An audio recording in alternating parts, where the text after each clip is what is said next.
Just 2 hours a day sitting in front of the computer can increase your risk of developing type 2 diabetes by 20% and your heart disease risk by 15%.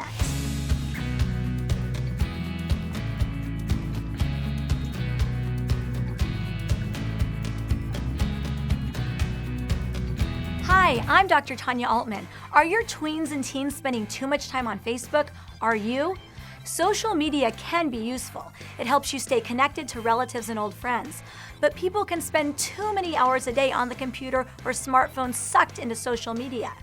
Just 2 hours a day sitting in front of the computer can increase your risk of developing type 2 diabetes by 20% and your heart disease risk by 15%.